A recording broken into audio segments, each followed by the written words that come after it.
This episode is brought to you by STAR, a Frost & Sullivan Executive Mind Exchange event for sales leaders on February 11th through the 13th, 2019 in Lake Tahoe, Nevada. Register for the event at frost.com/Vengreso.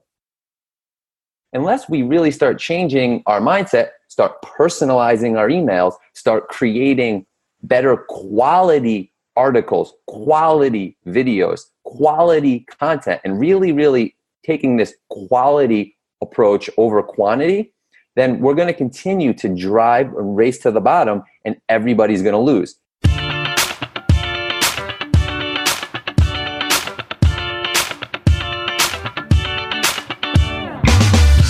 Hey y'all, welcome to Selling with Social, the podcast that helps marketers increase marketing qualified leads, sales reps to shatter sales results, and sales leaders to grow as leaders. Each show, we interview sales, marketing, and social media practitioners, leaders, and influencers to help you connect, close more deals, build stronger relationships with clients, and improve your sales productivity. I'm Mario Martinez Jr. You're now listening to Selling with Social.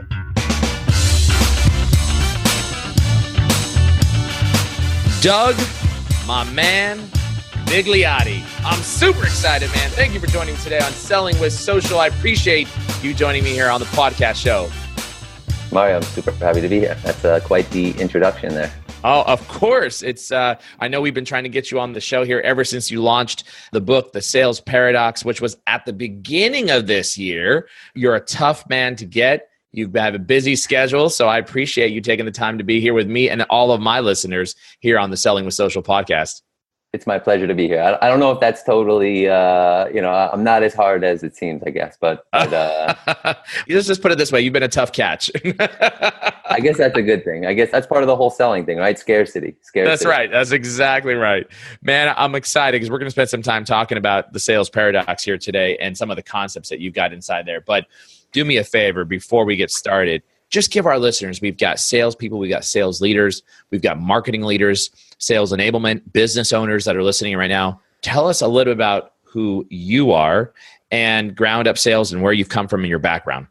Yeah, totally. So I've been in the selling industry for probably close to 14 years now, early 2000s. Started in retail, selling jewelry, managing a jewelry store, went through school, worked for a company called ADP. Most people probably know them, payroll, tax filing, door-to-door, traveling over 250 miles a day on the phones, that whole bit. Then got into medical device selling. So rotator cuff repair, ACL reconstruction, labral repair, all products that are used in orthopedic surgeries. And then 2 years ago, I started groundupSALES. groundupSALES is really a strategic selling partner for small business owners, mid-sized business owners.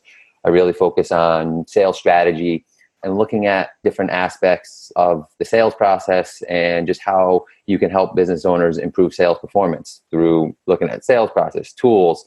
Process is a huge one, right? Sales messaging, a lot of that stuff, there's not a lot of synchrony around. So I really focus on that. And that's pretty much short, abbreviated bio. I love it. So you've been in sales, you've been in the field, and you've carried a bag. So, what we're going to be talking about today, we're not talking to somebody who's a theorist. We're actually talking to someone who's actually applied it and been successful. Would you agree? Totally agree, yeah.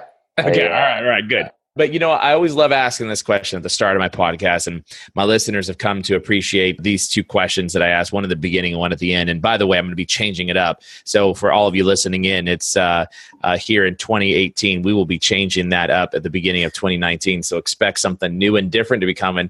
But in the meantime, Doug, tell us something nobody would know about you by looking at your social profiles. So something that nobody would know about me by looking at my social profiles. So they would probably know that I'm bald, but they wouldn't know that I first started shaving my head when I was 21. So it's been well over a decade now that I've been shaving my head, and I have a dead set process that I've developed over that course of time to shave my head in an ultra fast time. And it's the same over and over and over again. I can show it to anybody that wants to shave their head, and they will be like, wow, This is an amazing process. So you've got it down to a science. Have you written about it? I haven't written about it, but you know what? You just gave me an inspiration, and I think I might do that. You know what? You need to record a video of how fast you do this, apparently, and then put it into a nice blog article and let me know about it. I'll share it for you. Oh, that's going to help my social game, man. Yeah. And then you have to figure out how you tie it in to something about selling. Process. It's all about process. So here's my question, though.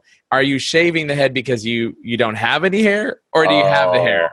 If I showed you my hairline, that would make a lot of people nervous. That would be even worse than them knowing that I first started shaving it at 21. Okay, all right. It starts basically in the back of my head. Oh, I'm not laughing at you. I'm laughing with you, buddy. And as soon as I caught any wind of that, I was like, that's it. It's off. I'm done. I'm done with this. I have to take some pointers from you, because right in the center of my freaking head, it's starting to get thin, man. I'm like, doing the rain dance, taking special potions and all that stuff to try to make it grow back. So now I know why you want me to send you the video of me shaving my head. Exactly. I might need it in a couple of years. Good stuff. Well, listen, you launched the book, The Salesperson Paradox. And the book actually has gotten some really great reviews out there, and you've done well with it here in the 2018 year. So first off, talk a little bit about what is the Salesperson Paradox?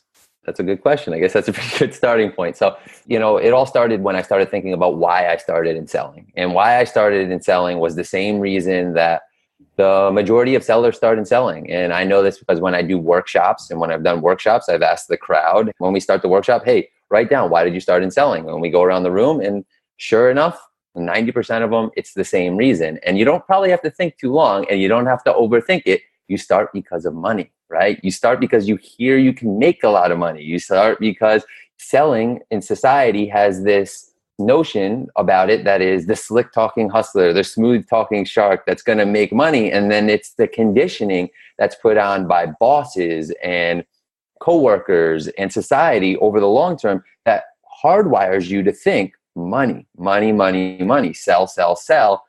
And it really wires you to think in a certain manner of money, hit your numbers to relieve pressure, because nobody wants their managers, their bosses on their back, their investors on their back, and then solve problems. But in all actuality, once you start performing at a very high level and you do some reflecting, and then you start teaching it to other people as well, you quickly realize that it's the people that have reversed that thinking and that have rewired that thinking to solve problems first, to then hit numbers, to then make money. And so it's really going from a hardwired thinking that is innate and that is hardwired in us from the day we start selling to reverse that thinking. And it sounds really easy conceptually, but it's extremely, extremely hard to do, mainly because we are innately me first thinkers. And the way I always like to illustrate this point is, Mario, if you and I are at a party together, the first thing that you're going to want to do, or the first thing that is, let's take a picture together, right? And so you give the camera to some stranger to take a picture of me and you. You get the camera back. Who's the first person you look at? You. No, you look at you. Of course. Everybody looks at themselves, and they'll look at I had to throw you for a loop on that. But it's true. Everybody will look at themselves because they'll say, "Oh, wait, should we post this? Should I not post this? Oh, let's take another one. Do I look fat? Do I look ugly? How's my smile?" You're always looking at yourself first, and it's nothing wrong with that. It's the way that I think. It's the way that you think. It's innate. It's just how we think as humans. But here's the problem. Or here's the interesting thing. If you're thinking that, your customer's probably thinking that too. So it's like, if they're me first and so are you, who's going to bridge the gap? They're not going to bridge the gap and come to you. You have to come to them. So you have to be thinking, solve problems, help the customer, replace selling with helping. It's a very, very simple concept, but it's very hard to practice on a daily basis. Well, no doubt. I mean, and then that's one of the big challenges that we see in sales messaging, especially when we see a lot of the spray and pray type of stuff with using tools like Outreach or SalesLoft, right? You can create these automated sequences as a salesperson, and someone's written these scripts and these messages, and it's just like what I would call like diarrhea of messaging, as opposed to really hyper-personalizing and really figuring out how you can actually help solve a business problem. Now, that buyer may not have that particular business problem that that you solve right now. And therefore, that's why you would engage with them later on in the future. But you hit the nail on the head, which is, replacing selling with helping. I have a quote, and this actually went a little viral here on social. It was my quote that I used in the movie, The Story of Sales with Salesforce.com. And they asked me, what is sales? And I said, sales is the art of helping. It's amazing. That's what it is, right? Sales is the art of helping. So I'm with you on that one. So is the paradox then changing the mindset from that you're a seller or you're selling to actually you're helping and doing problem solving? Yes, you're not selling products and services. You're helping a customer solve a problem. Mm-hmm. And the moment that you go from selling products and services to helping solve a problem, it changes everything. It'll change everything. It'll change it instantaneously. And so you said something funny, and you were talking, not funny, but something that I deal with quite often too, is, you had mentioned basically stock emails or these blanket template emails. And it's something that I deal with on a regular basis. And it frustrates the heck out of me, Mario. I can't stand it, is when I see templated emails, because personalization is such a major, major part of sending an email. Communication is all about personalization, right? Like, so one of the fundamental things and one of the foundational things is, are you putting yourself in the customer's shoes? Are you thinking how they're thinking? And this is a really hard thing to do. But I always say this with emails. It's, would you go up to the person and say that to them live? If you wouldn't go up to the person and say that to them live, you should not be sending them that email. Because it's even worse, because not only does it not go away after 10 seconds, it sits there for eternity for them to keep going back and looking at over and over again. And they're like, this dude just wrote me 4 paragraphs. All I needed was 4 sentences. Like, I would never say that to somebody going up to them at a networking event or whatever. So my principle and my general rule of email sending is, would you say that to them in person? If you wouldn't say it to them in person, don't write it in an email. That's a fantastic statement and tip that you're giving there, bro, because it's funny when people ask me, like when we're doing our selling with LinkedIn sales training programs, our selling with Twitter, or our selling with video sales training programs, they'll ask me like, well, is this okay to say, or should it be said this way? Or would it be better that if I said it this way? My answer is if you were shaking that person's hand and you were talking to them, if you're at the bar, if you're getting an hors d'oeuvre, if you're actually sitting at a table, what would you say? How would you say it? Then if you think of that, if you think just like that, then you'll know exactly what it is that you should say with maybe some level of formality because it's on a written format. Or people were talking about in this last class that I just did, they were noticing how I use a lot of slang or shorthand or extremely casual and comfortable, right? So as an example, when I greet individuals, you may have noticed this as well. I don't say, hi, Doug. I said, hey, Doug, with an exclamation point. That's me. That's my style at all times because that's just the type of guy that I am. And by the way, if a buyer doesn't like that, which by the way, there have been buyers, then they probably weren't going to buy from me anyways, right? It probably wasn't going to work out. So I'm cool with that because I know who I am and I know my style. But that having been said, you hit the nail on the head in terms of the messaging and what would you say to somebody if you were in person? Love that thought. Yeah, totally. I mean, I couldn't agree more. I mean, it's one of those things that I think is easy to hide behind technology and forget about the general principles that work face-to-face. And those general principles usually replicate online. And I think that that's one of the hardest. It's really because there's just so much noise online today. There's so much templated stuff. There's so many thoughtless articles and thoughtless videos. And this is a new article that I'll be posting relatively soon, which compares quality versus quantity. And we've become such a quantity over quality society that it's really hurt content overall as a whole, because in business, we have this effect where we've heard of race to the bottom effect, right? Where company A gives the product for $100, company B comes along, gives it for $75, company C gives it for $50. Now, all of a sudden, company A comes back and now they have it for $25. It's a race to the bottom. And in that society, nobody wins. Why does nobody win? Because now the company's giving the product away at lower price. They're sacrificing service. They're probably laying off people. And the customer doesn't get the product or the service that they want. Same thing is happening with information online, with content online. There's a race to the bottom. We're so focused on quantity, not focused enough on quality, that All we want is faster, more now, but who's the loser? Everyone. Why? The content is worse overall, and the end user is not only frustrated, they're confused as heck because they don't even want to believe anything that they're reading online. So unless we really start changing our mindset, start personalizing our emails, start creating better quality articles, quality videos, quality content, and really, really taking this quality approach over quantity, then we're going to continue to drive and race to the bottom, and everybody's going to lose. You, because you're going to produce worse content on the whole, and the customer, because they're going to be frustrated and they're going to be confused, and they're just going to tune out like they're doing now anyway. Yeah, fair point. You didn't say this word specifically. I feel like this is where you may have been heading with the idea of simplicity, right? In terms of simplicity of the messaging, simplicity of your commentary, simplicity of who you help and how you help, right? Like one of the things you said is that you got to replace selling with helping.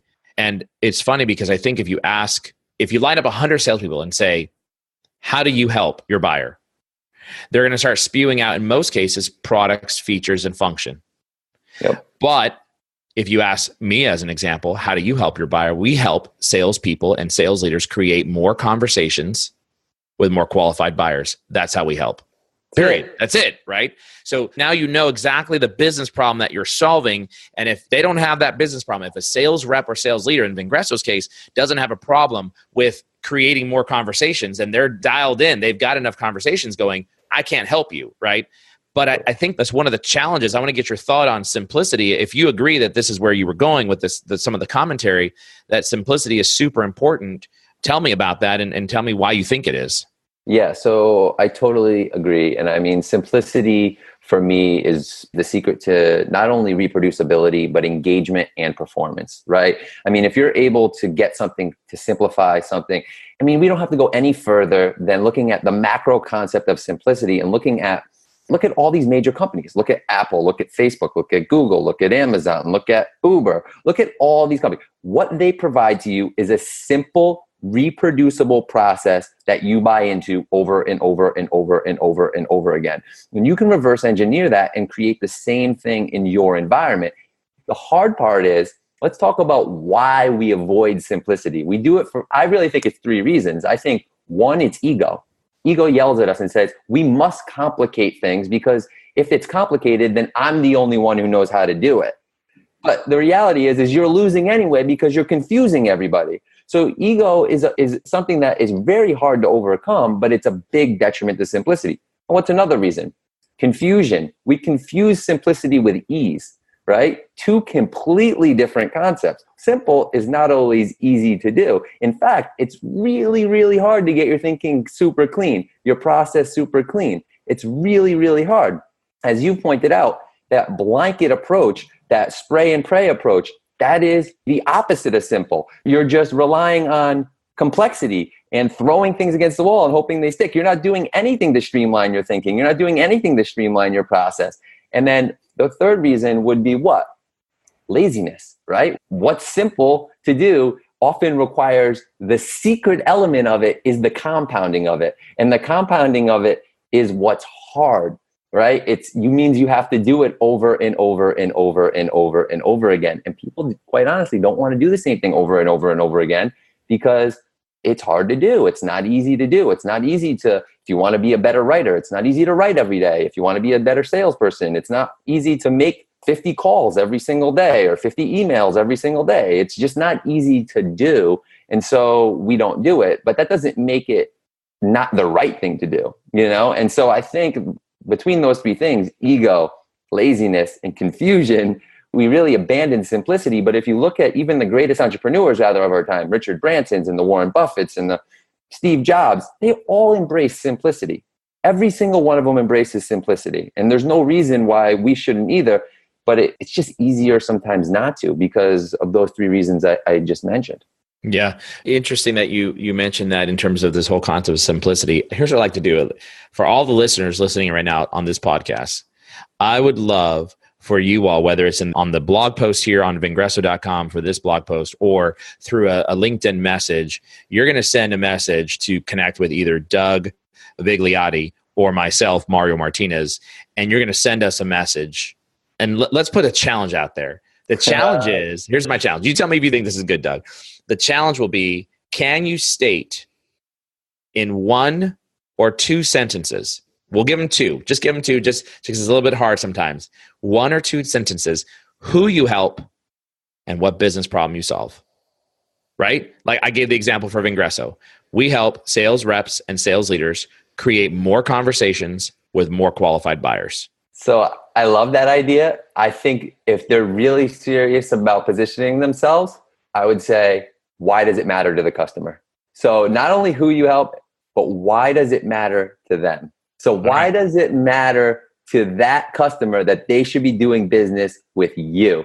Because if there's a million business consultants in the world and you help a business owner do X, Y, and Z, why should they work with you? What's the differentiation for you? Because differentiation is probably the biggest reason why that person is going to do business with you. Because there's a lot of people that are going to write and they're going to say, I do X, Y, and Z for this person. But where the differentiator is going to be that third element. Why should that person do business with you? This is where people usually get tripped up. It's not why that matters to you. It's why should they do business with you?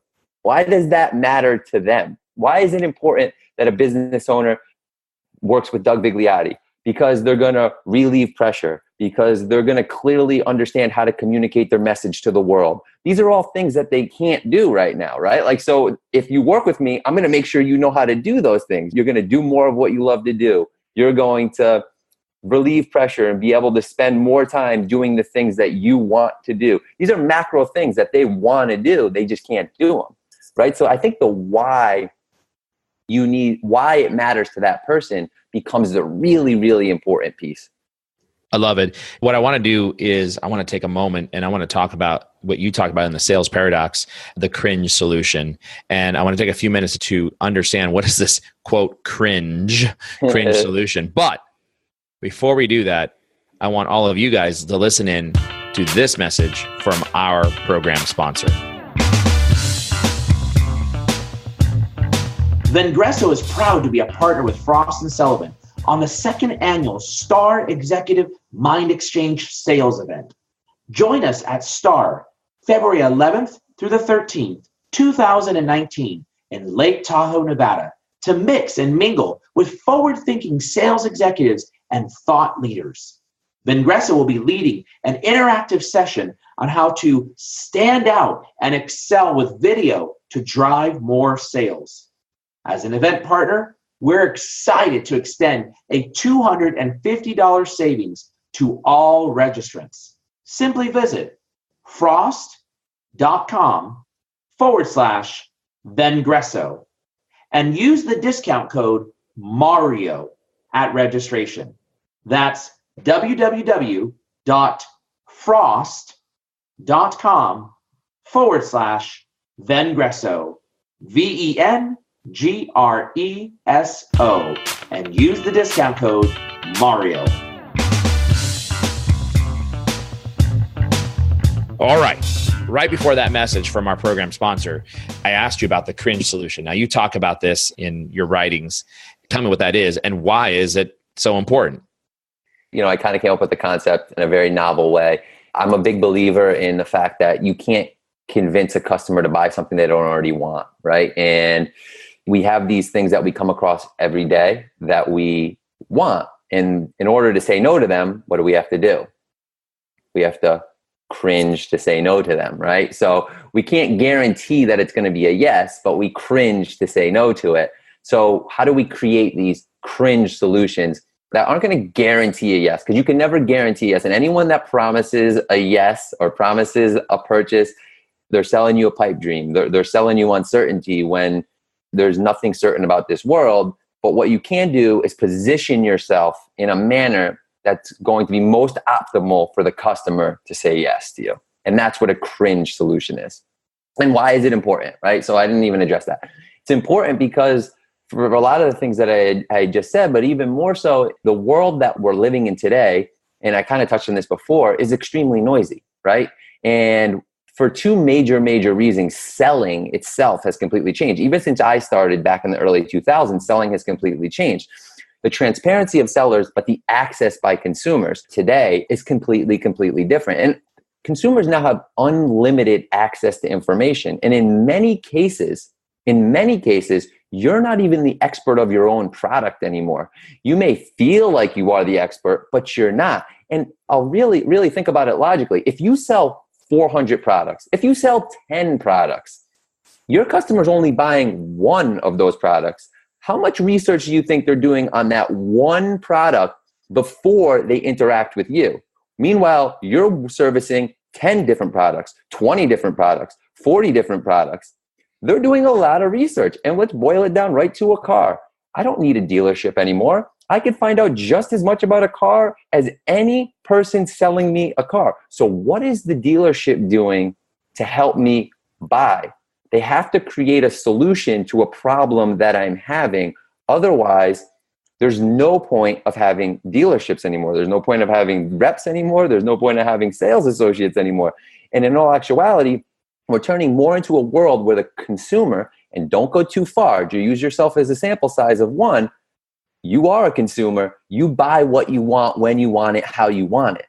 And this, I guess, is a testament to a lot of stuff that you guys are doing, Mario, with the content marketing and the inbound and all of that, because that's what this is you have to position yourself in a manner so the customer actually wants what you're providing. And I think that that's what Cringe Solutions are attempting to do in a nutshell. But how do you do that as a salesperson? Cringe is an acronym, right? So obviously the first principle, the C, is customer first. We started with the Salesperson Paradox, and it's really getting yourself to move from the me first to the customer first mindset. It's asking those questions. We don't have to go through that again, but it's an essential foundational piece. The second would be the R, right? So you have the R, which is real problem. Are you solving a real problem for this customer or an assumed problem? You probably see this a lot. Sales marketing disconnect.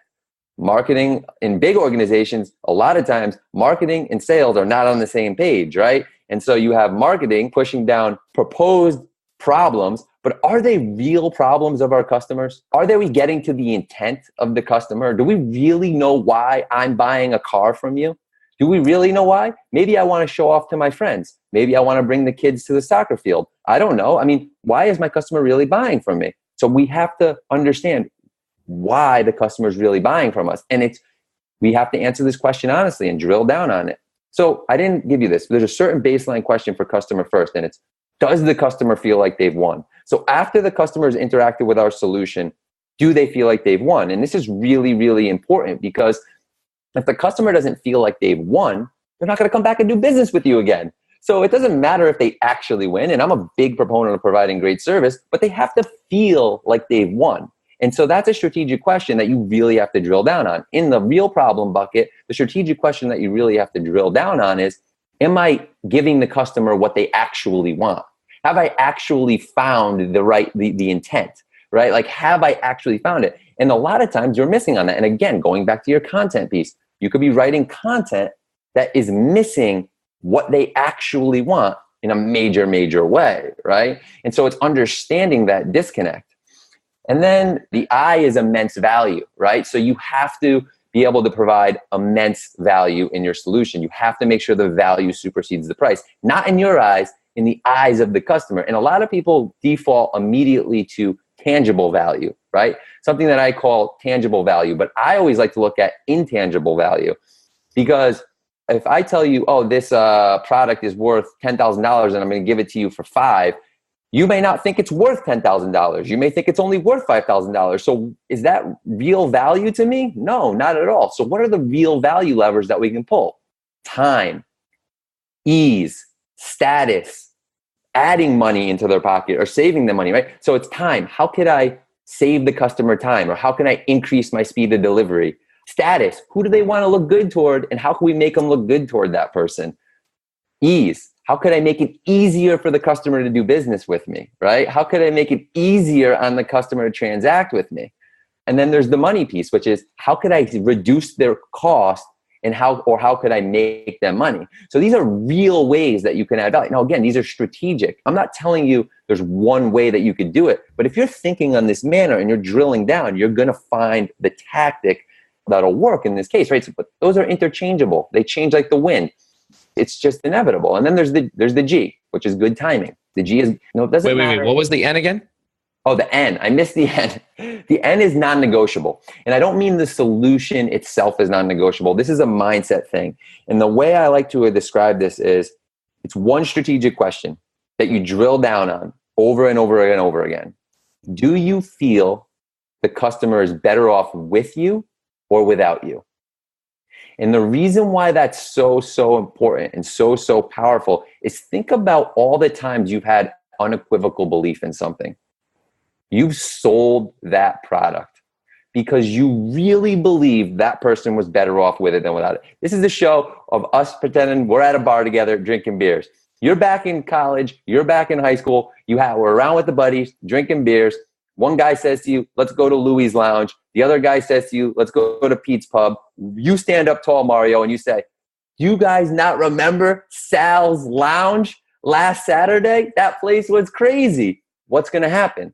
Everyone's going to start thinking about the memories that happened last Saturday. Everyone's going to start, they're going to buy into the unequivocal belief because you believe that everybody's going to have a better time at Sal's Lounge than those other two places. Right. Now, I get it. It's a simple thing, but do you really believe that about your solution? Because when you do, you're leveraging such a powerful thing.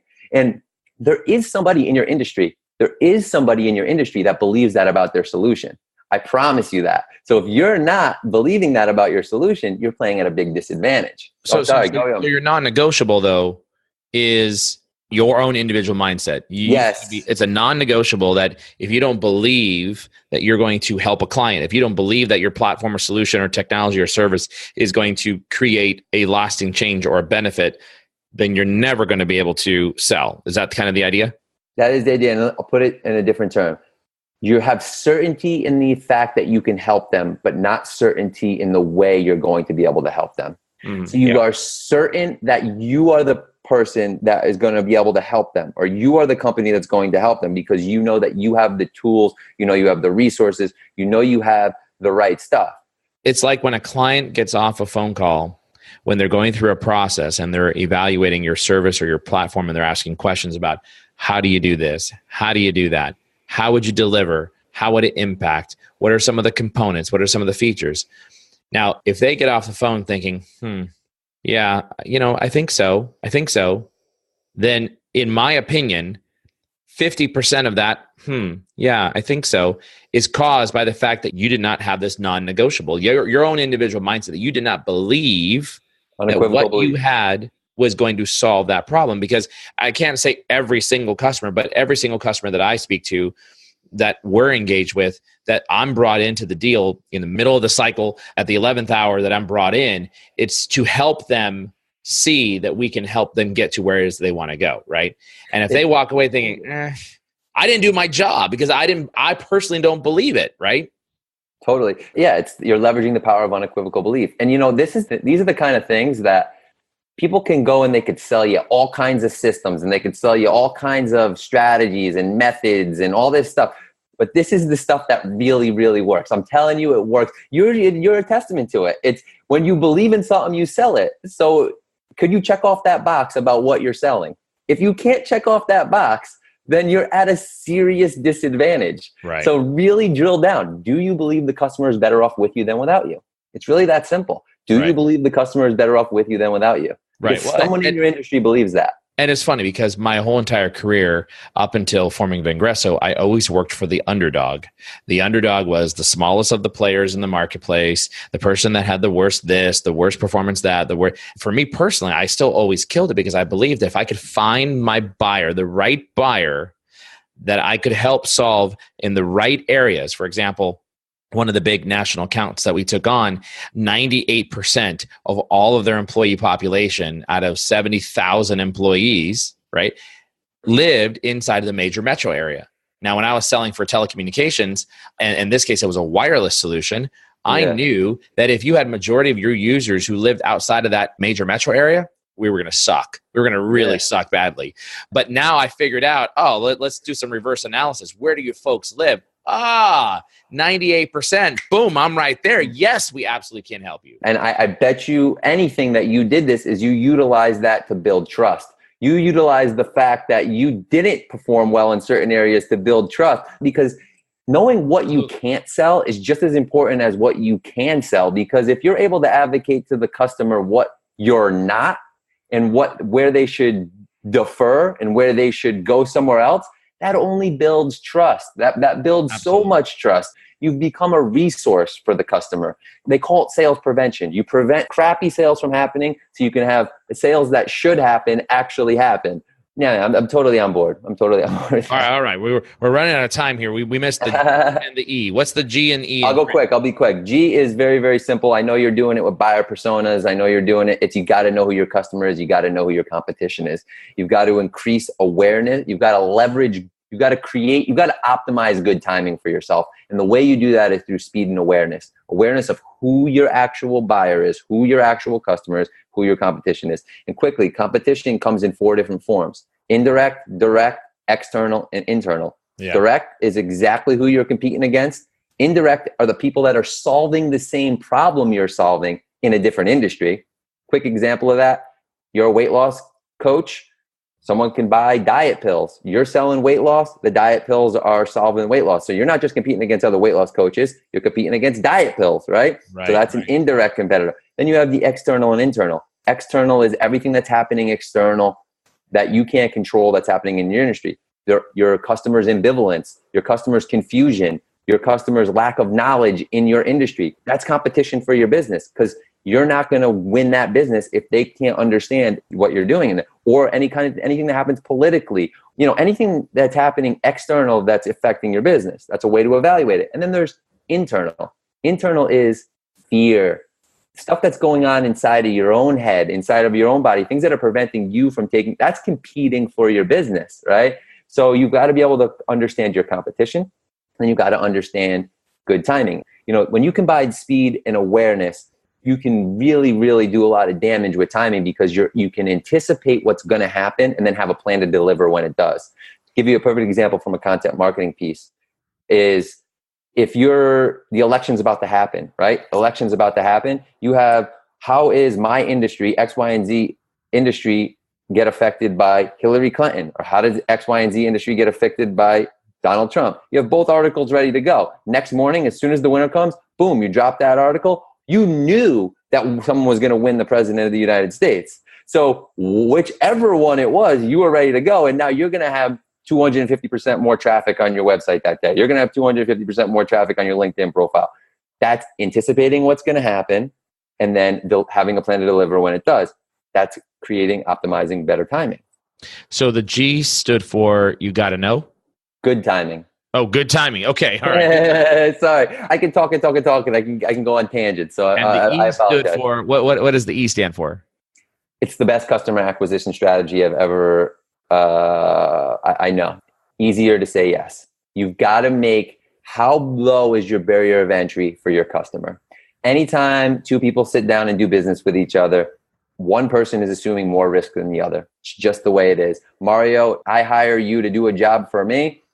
I don't know if you could do the job, right? So I've got to pay you, and now I'm assuming all the risk. If you could find a way to now start reversing that risk, not just financial risk, social risk, emotional risk. What does it look like for me to do business with this person? What does it feel like for me to do business with this person? How much is it costing me to actually do business with this person? How low is the barrier of entry to do business? So you really have to start evaluating on a strategic level, how low is the barrier of entry? Is it low enough, right? Compared to the rest of my industry. Again, this comes back into when you're looking at the competition piece. What else are they doing? And how does my barrier of entry compared to what their barrier of entry looks like? How much risk am I reducing for the customer compared to them? And if you can make it easier for the customer to say yes, by definition, they're going to say yes more often, right? Yeah. It's just, again, it's a simple way to look at it, but are we drilling down enough on it? Yeah, for sure. Fantastic. So we're coming up here to the close. If anybody wants to get a hold of the great Doug Vigliotti, I wouldn't go that far. There's nothing great about me. Oh man, that's a good conversation. So I'm gonna call you the great Doug. What's the best way? Is it through Twitter? Is it through LinkedIn? You tell me. I'm LinkedIn, Instagram, and Facebook. Primarily, if people want to get in touch with me, I say the best way is LinkedIn. LinkedIn message me. That's how you can get in touch with me. And you can find his name. We'll have it in the show notes, but it's Douglas. And the last name is Vigliotti, right, Doug? That's it. You got it. Vigliotti. So if you're looking for Doug, make sure you tell him when you send a personalized connection request message, tell him you heard him on Selling with Social. And Doug, I asked this question, my final question for you, my friend. Your all-time favorite movie, what is it? All-time favorite movie, if I can only watch one movie. Just one. Ever again. That's it. I would have to say, this might not come as a surprise to a lot of people, Goodfellas. Goodfellas. All right. Well, I love Goodfellas. Goodfellas is a great movie. Goodfellas. There you have it, ladies and gentlemen. We've got Goodfellas as one of our newest movies addition to our portfolio here on Selling with Social. For all of you listening in, Doug, it's been fantastic having you on the show. For all of you listening in, stay tuned for this important message. Thanks so much for joining me on that episode of Selling with Social. I hope you found as much value in that episode as I did. Here's what I want you to do next. Please go to www.vengreso.com. That's VENGRESO.com. VENGRESO.com. And make sure that you get access to our content. We've got the latest and greatest in digital sales, sales training, content marketing, and social selling strategies that are going to help you grow your sales pipeline. I look forward to having you on the next show of Selling with Social. Make sure you also go to vengreso.com/podcast to be able to get access to the latest and greatest Selling with Social episodes, along with any of the other episodes that we've got from Social Business Engines with my friend and partner, Bernie Borges. Thanks again for joining on Selling with Social.